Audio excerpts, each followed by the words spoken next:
Welcome to the Master Your Millions podcast, the show all about your financial potential and leaving a legacy for future generations. Here are your hosts, Jason and Scott Henderson.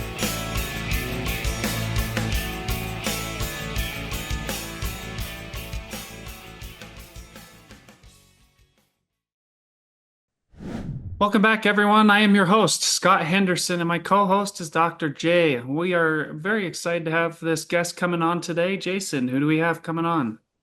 Well, Scott, today I'm honored to welcome a very special guest, Stanley Anderson. Stanley has built an impressive career as a leader and strategist, making a lasting impact in every venture he's been a part of.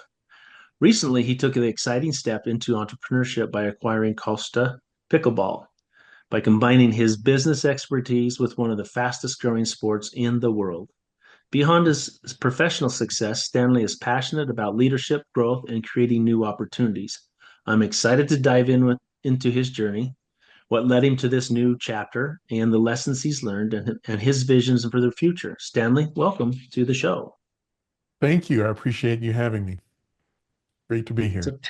So tell us a little bit. I mean, I sort of delved a little bit into your background. I've met you a few times and looked at, man, you have all this experience in high tech and things for decades, and now you own a pickleball company. Yeah.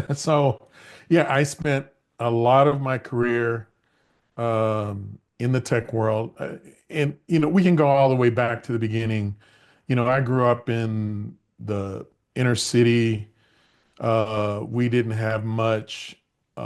My parents instilled the value of education and really pushed for that, hard, really hard, which was, you don't realize it when you're a kid. You don't want to do it. I don't want to study this, that, and the other, but you do it anyway because you have to.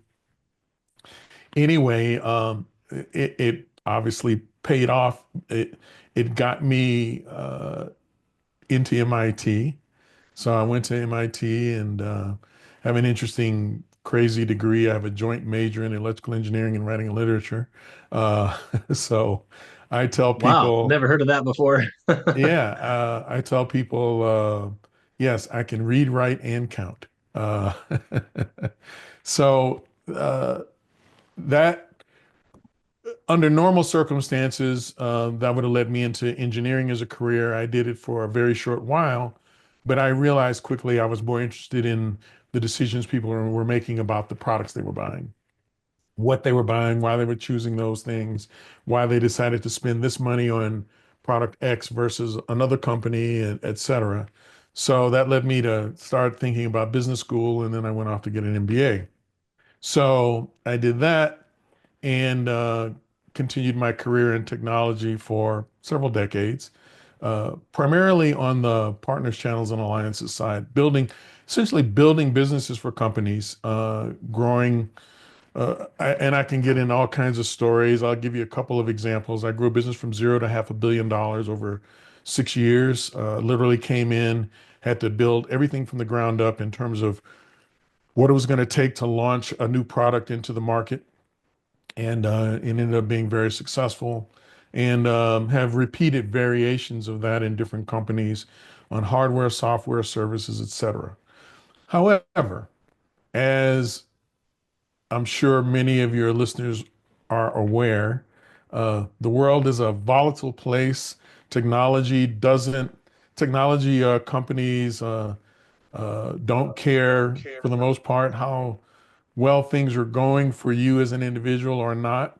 When they need to cut costs or make changes, in some cases, they're doing the equivalent of picking names out of a hat, or sometimes they're more thoughtful about it. But in any case, I could see the handwriting on the wall with regard to layoff. So I started thinking about, what do I want to do on my own in the future? So I started looking for companies. You know, the build or buy question had come up. I've done little consulting stints on my own at different points throughout my career, but I had in mind, well, maybe the thing to do is to buy a company and build it, grow it, turn it into something special. And that's what led me to Costa Pickleball. By the way, it is Costa, like Costa Rica. So just so you know. Yeah. I That just seems really strange to me. Sorry. Why pickle? Was it the business model? Was it the product? So Was it the fact that you love pickleball and you playing it 24/7? What was it? I had never played pickleball. I knew of it, but through most of my life, especially in my, certainly in my teens, 20s, into my 30s and beyond, I realized, well, I've been a sports junkie. So I would joke that if you could catch it, throw it, hit it, run with it, or some variation on that, I would try it. So I can swim. I've biked and done centuries, which is 100-mile bike rides. I've played basketball, football.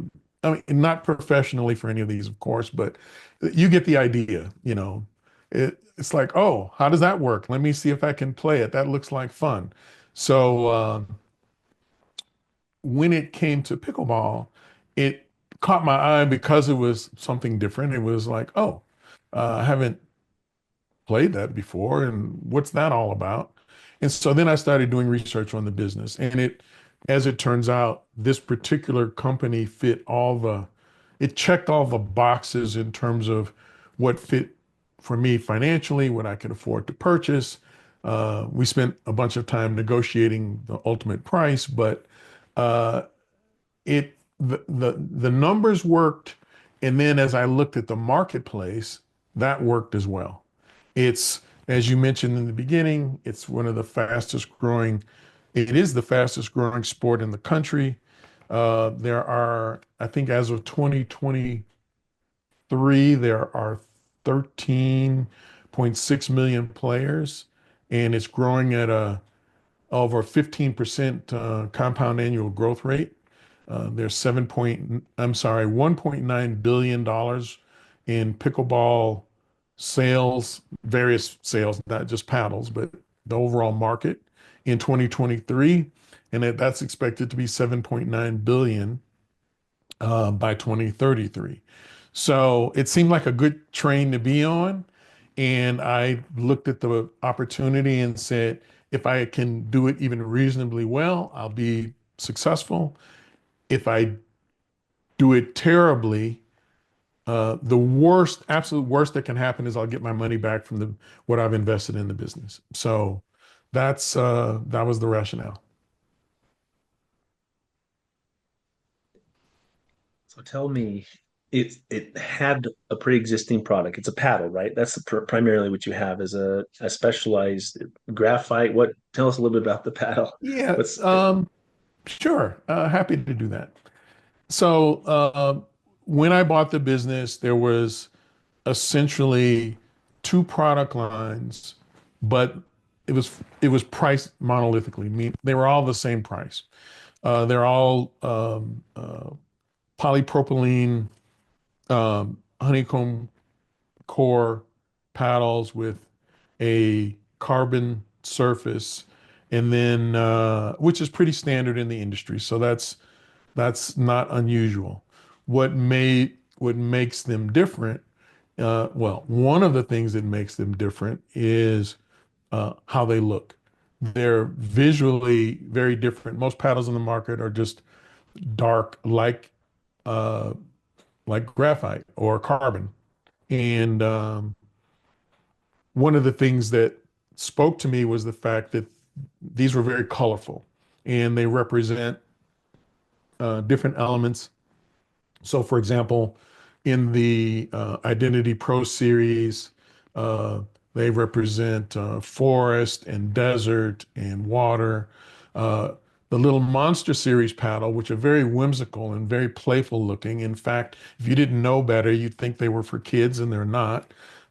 They are, uh, again, very colorful. There's the Egyptian, the jungle, the ocean, the pink, and the urban little monster. And they're literally, yellow, green, blue, purple, and of course pink to represent, their names.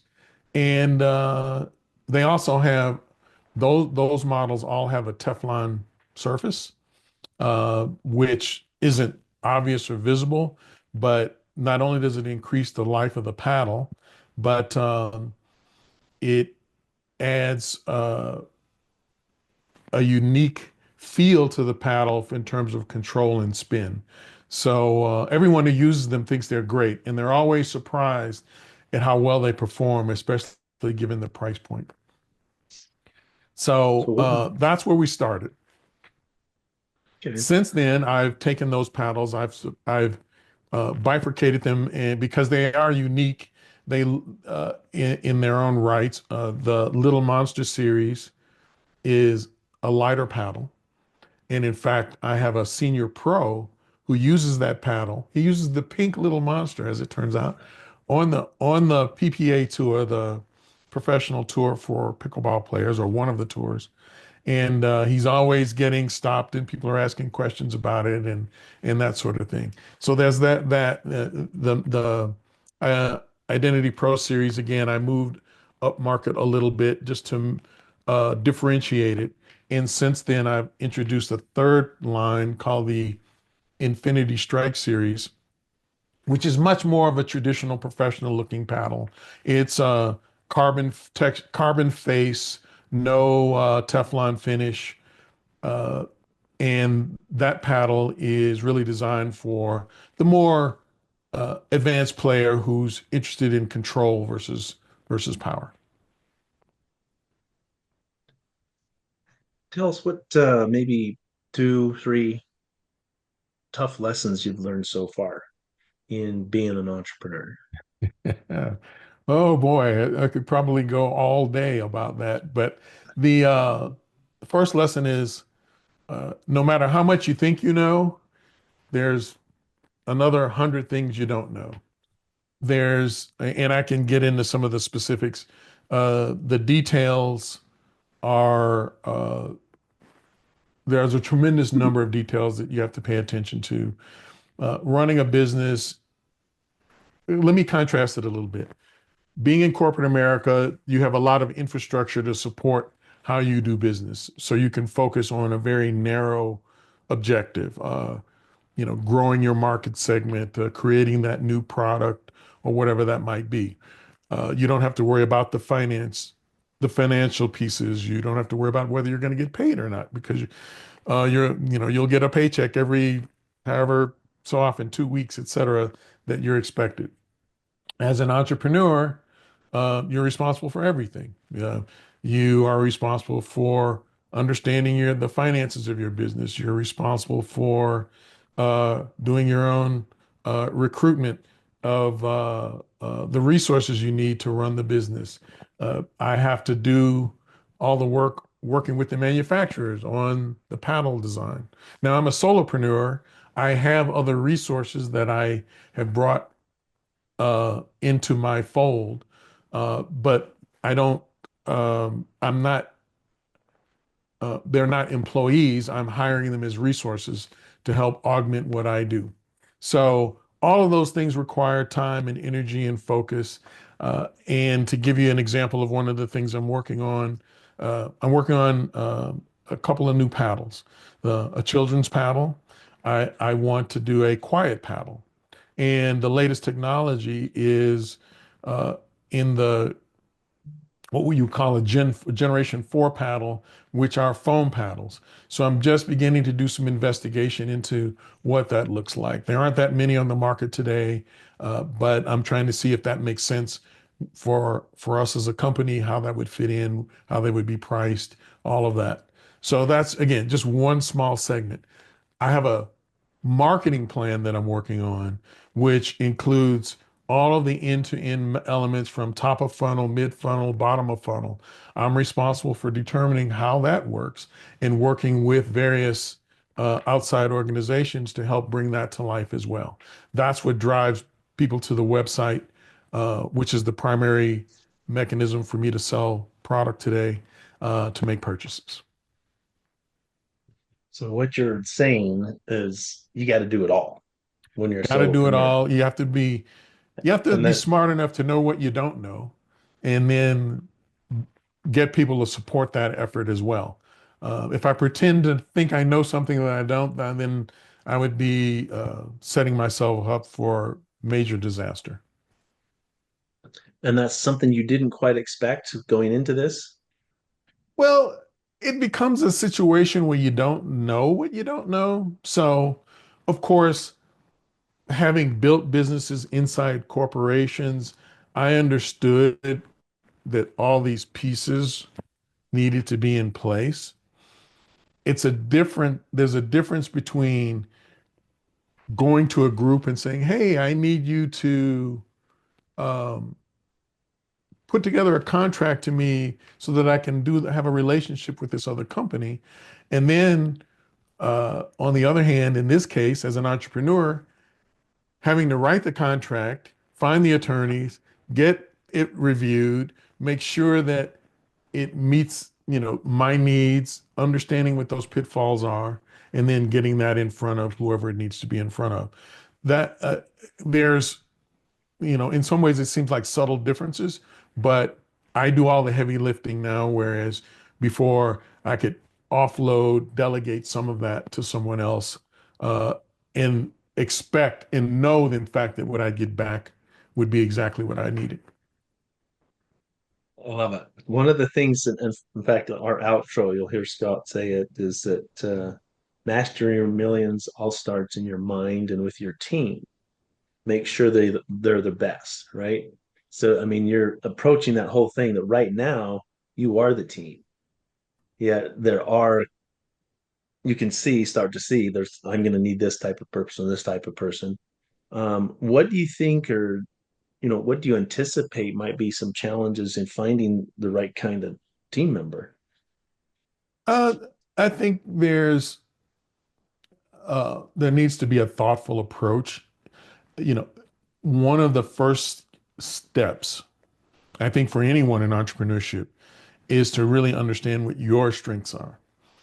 I had a C-suite executive many years ago tell me there are four types of people. There are in the business world, there are builders, transformers, creators, and operators. And knowing which one you are allows you to leverage your strength and also augment that strength with the skills that other people have. So if you're, in my case, I'm a builder, and to a lesser degree, a transformer. So that means from an operational standpoint or a creator standpoint, I might need help. So I'm very aware of that.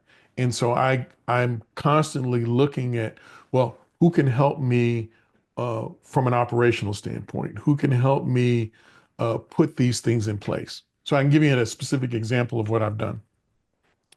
I want to take care of or expand my marketing presence. Obviously, that's part of building the business.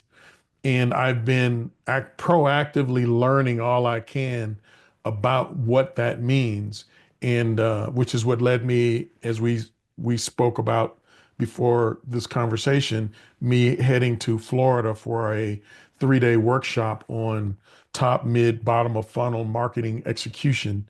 And so that really provided a strong framework for me to take the next step. But I know I can't do it on my own. So I had then created a profile of what I wanted to accomplish. And I used AI for this as well, by the way, which is, I'll say this to I your failed to listeners. mention that you're quite big into AI as well.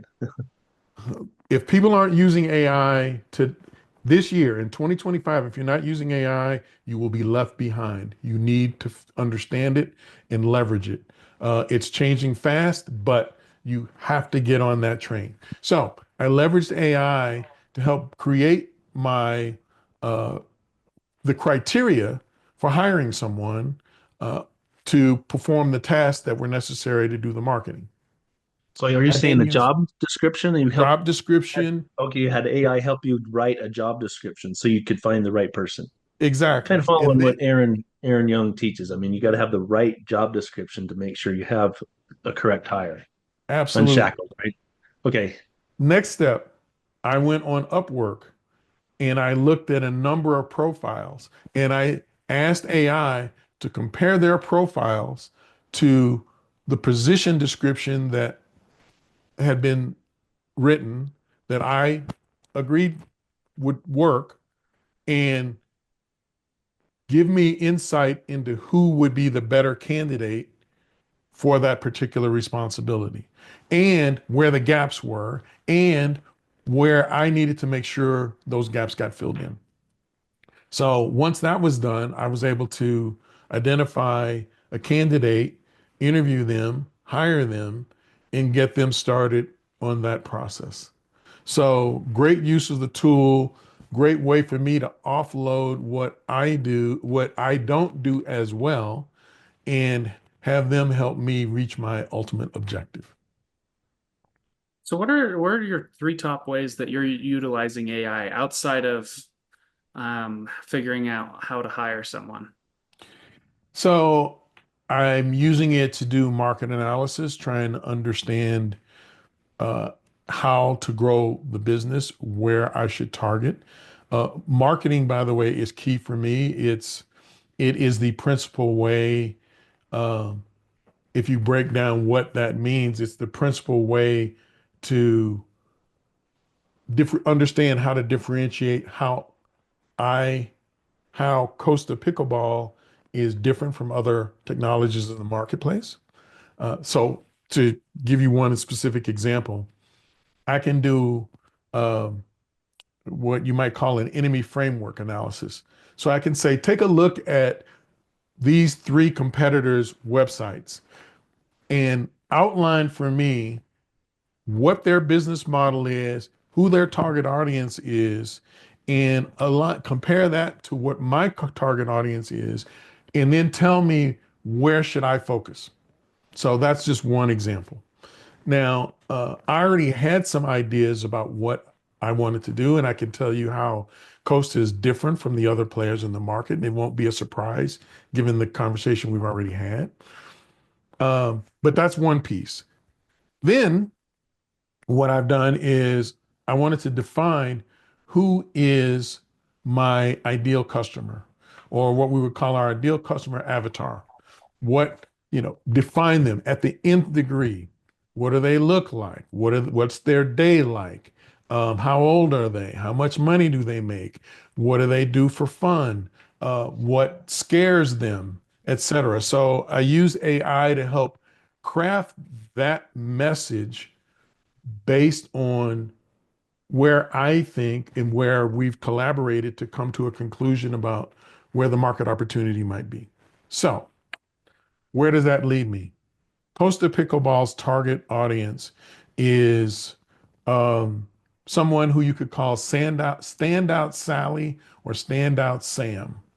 They are probably in the 25 to 45-year-old range, even though they could be younger or older. They uh, love to play. They could be new to the game, but they certainly love being with others, hanging out, having fun, playing sports, and they're trying to find their way in pickleball. They like to stand out. They're not someone who wants to be with the crowd. They don't mind uh, being different, having a paddle that's not like everyone else's. In fact, they prefer that, but they don't want to sacrifice quality and performance in order to have that attribute.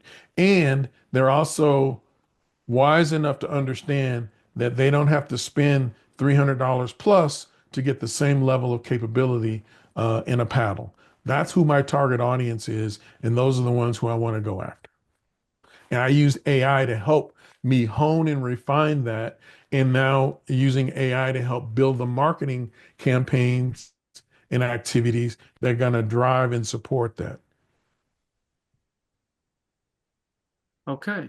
So you use it a lot in the marketing and to help gather deeper insights. Do you use it at all for your other operations or to automate parts of your business?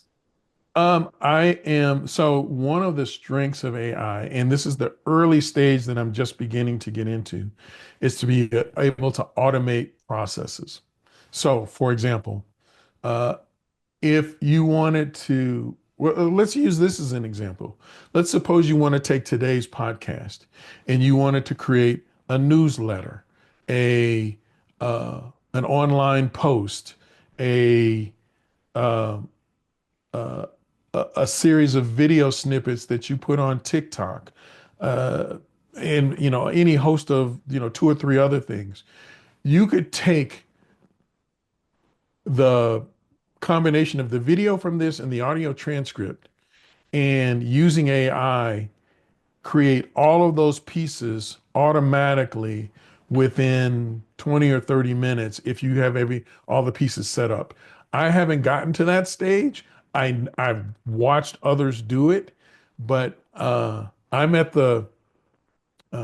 the crawl stage. I'm at the walk stage. I call that the run stage.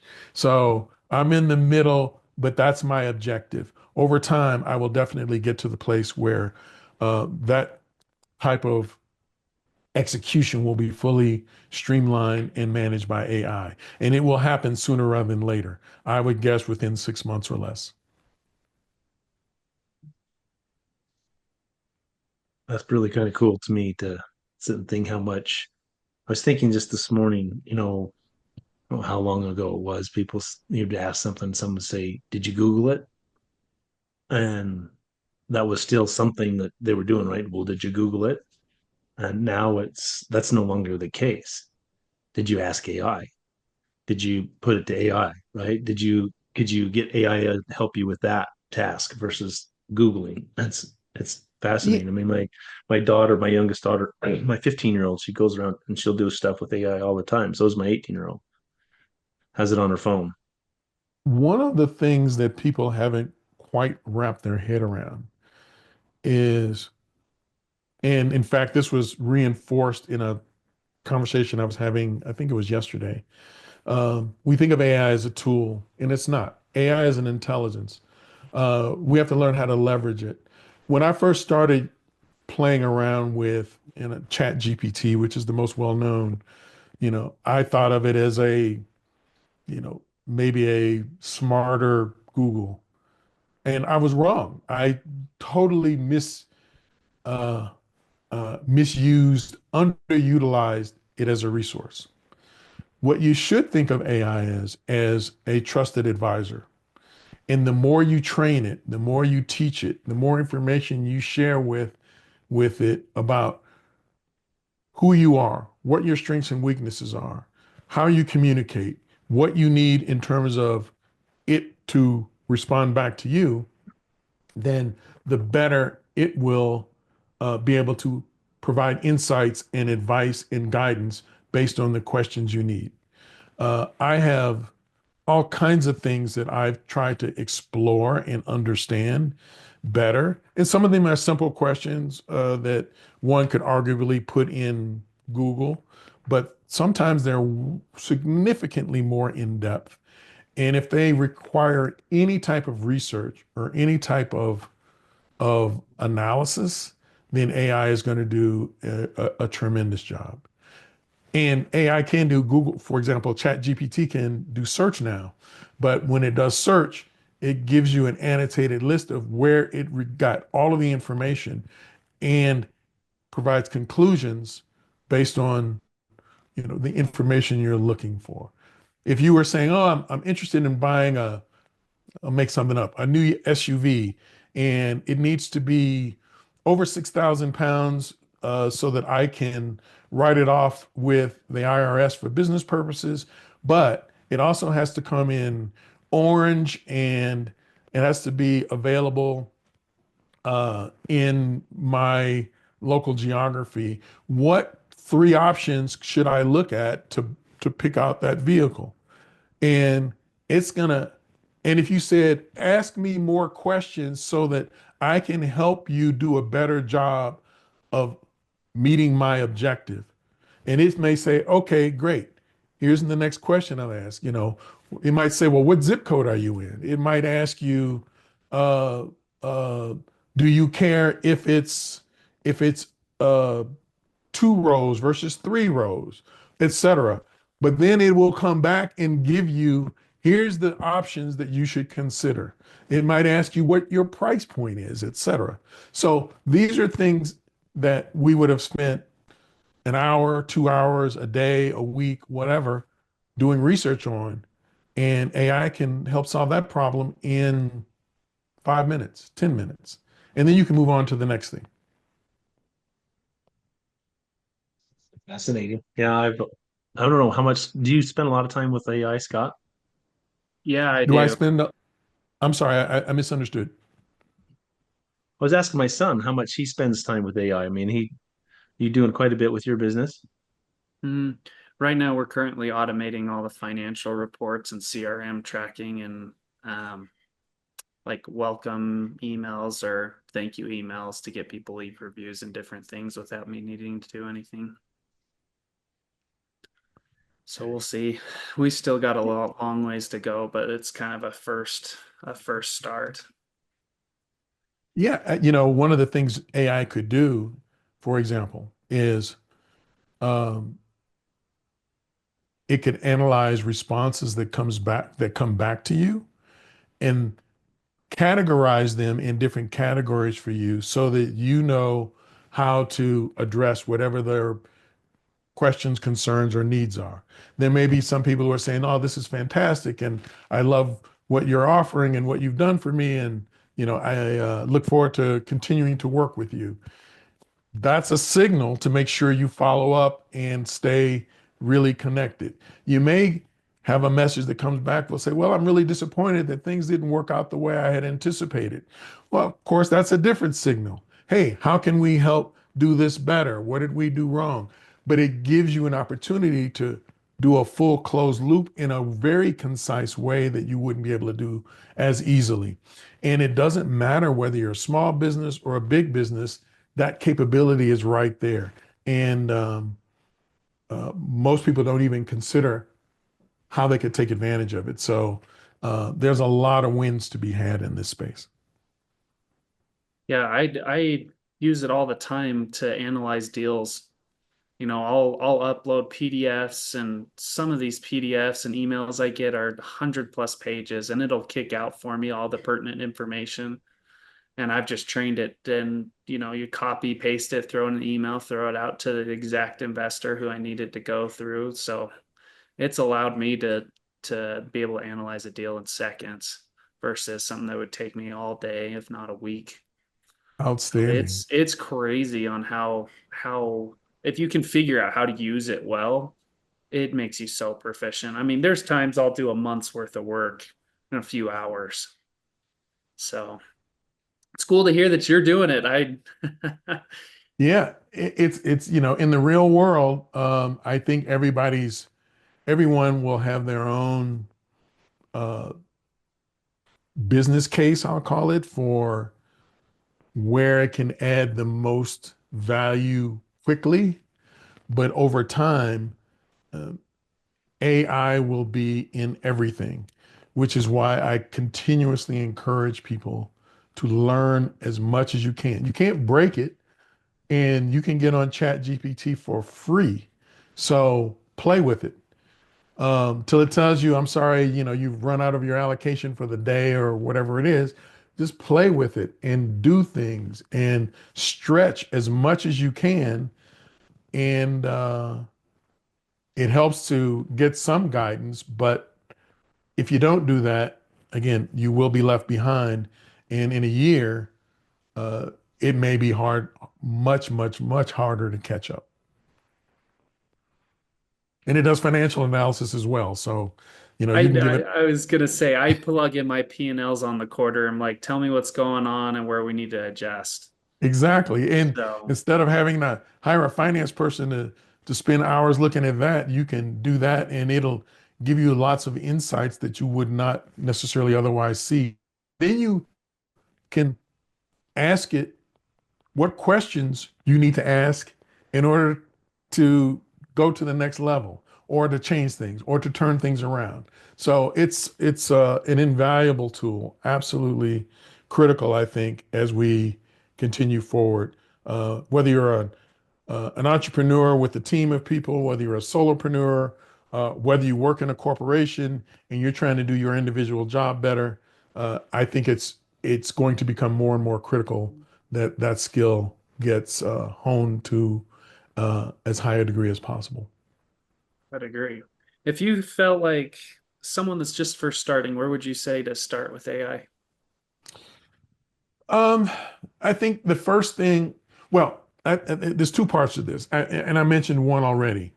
Play with it, try and see what you can and can't do with it. I think most people kind of get the notion that, it's the deep end of the pool and they can't understand it. So just messing around with it a little bit will sort of uncover uh, the idea that, oh, okay, this isn't as scary as I thought it would be. But I think the very next step is to find I'll call it a trusted advisor in some form or another. And they are emerging. And you see them, I've seen them on Facebook and LinkedIn. And in fact, I'm directly attached to someone who I think is one of the world leaders in terms of how to use AI in business. And I think that is critical to the journey because they can guide you and help you and answer your questions and also unlock your thinking about what the possibilities are. If you, as Aaron Young would say, if you start with the end in mind, here's what I'd like to be able to do, then you can work backwards from there and figure out how AI can help you accomplish that. But sometimes you don't realize, again, you don't know what you don't know, so you don't realize how far you can go or how to structure craft and get the most out of it as quickly as possible. And that's where a trusted advisor in that regard can help. Of course, you can also do what I call the most simple thing. Ask AI, how can I use you to best advantage? And let it help lead you down the path. And it will do that. I don't know how to do this. Tell me how you can help me. And it will do that. Again, don't treat it like a tool. Treat it like a trusted resource, a trusted advisor. I Yeah, like I that would say that's the perspective. thing that becomes crazy for people is they've got to stop thinking of themselves as doing the output, start thinking as AI is the output. You're the input. Yeah, one of the things one of the things that's been advised, and I understand why, and you can't do this in depending on which AI you use. You can't do it in Claude, but you can do it in ChatGPT, is you can name your AI. So for example, I went through this process and there's a fun game you can play to figure this out.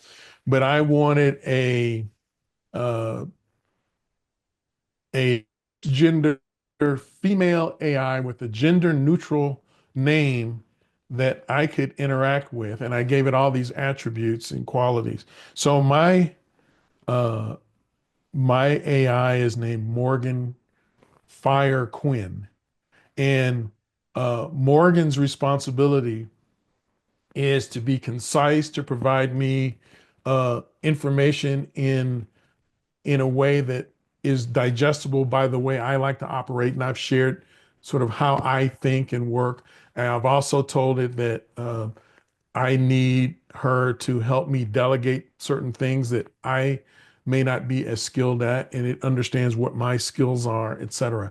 So part of that process has helped Morgan to do a better job of supporting me. So now when I go in and I ask questions, it already knows all of this information and understands and can much more easily uh, provide insights that align with my perspective and what I'm trying to accomplish.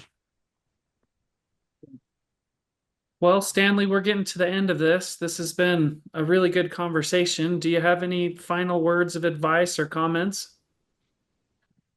Sure. For anyone interested in stepping out of the comfort zone of where they are today, in whatever career responsibilities they have into entrepreneurship, uh, don't let those fears and concerns stop you.